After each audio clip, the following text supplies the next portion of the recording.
2 लाख लोगों के साथ दिल्ली आ रहे नीतीश का रामलीला मैदान में 2 एजेंडे होंगे। पहला एजेंडा विशेष राज्य के दर्जे के लिए दबाव बनाना, लेकिन उससे बड़ा दूसरा एजेंडा है जो कि छिपा है, एनडीए में मोदी को जवाब देना।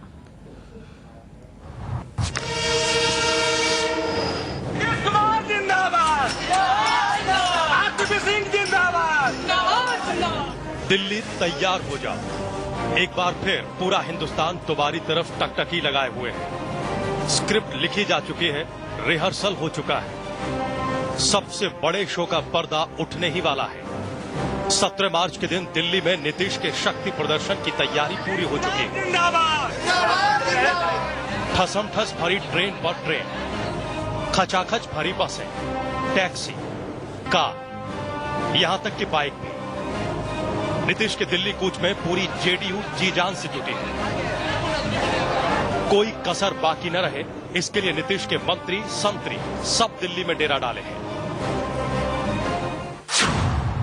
जब तक कि इस देश का आधा से ज्यादा हिस्सा पिछड़ा रह जाएगा, 4 लोगों को उठा के खड़ा कर दो, 4 लोगों को कोट पैंट टाई पहना दो, बोलो कि मेरी देश तरक्की कर गई, ऐसा नहीं होगा। 17 मार्च को इस दिल्ली में आज तक जो यहाँ रूलिंग पार्टी रही है, चाहे कांग्रेस की सरकार हो, कोई भी पार्टी जो रैली की है, वो रैली इसके सामने फीकी दिखाई देगी। यहाँ 40 लाख बिहारी है, वो उस दिन आपको रोड पर दिखाई देगा।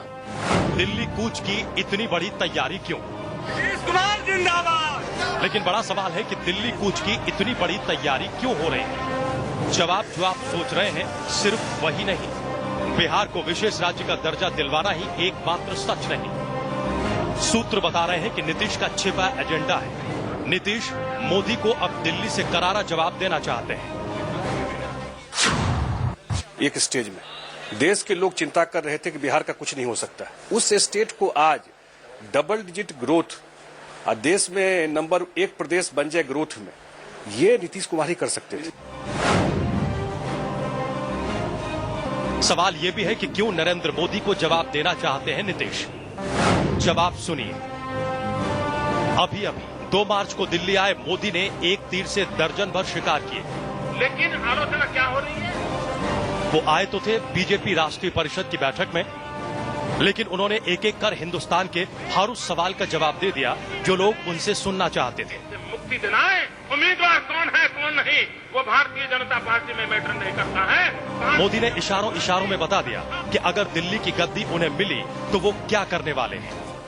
हमारे रहते हुए हिंदुस्तान के तख्त पर ऐसी सरकार हो, यह हमें कभी मंजूर नहीं है।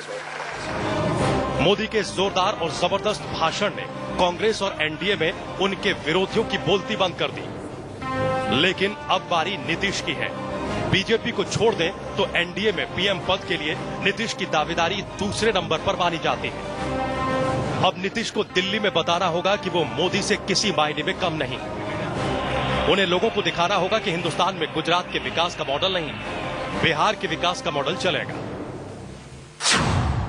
बिहार जो है देश का नंबर 1 प्रदेश बने, और देश के इंटरेस्ट में भी है कि आज हो रहा है कि जीडीपी ग्रोथ कम हो रहा है। आप उस दृष्टिकोण से देख रहे होंगे, मार्केटिंग या नीतीश कुमार जी को किसी मार्केटिंग और ब्रांडिंग की आवश्यकता नहीं है।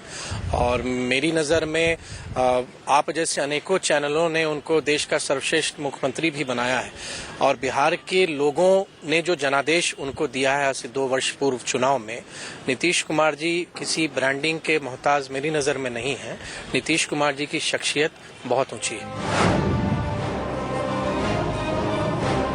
पिछले 7 सालों में ये पहला मौका है जब नीतीश दिल्ली में खुले मंच से गरजने वाले हैं। संस्कृति का प्रश्न है। जब कभी विकास, कानून व्यवस्था और नेतृत्व के अलावा मास लीडर की बात होती है, वो मोदी के सामने दीवार बनकर खड़े हो जाते हैं। लेकिन वो मोदी को साइडलाइन कैसे करते हैं, वो कैसे खुद को बीच बहस में खड़ा करते हैं, ये देखने वाली बात होगी।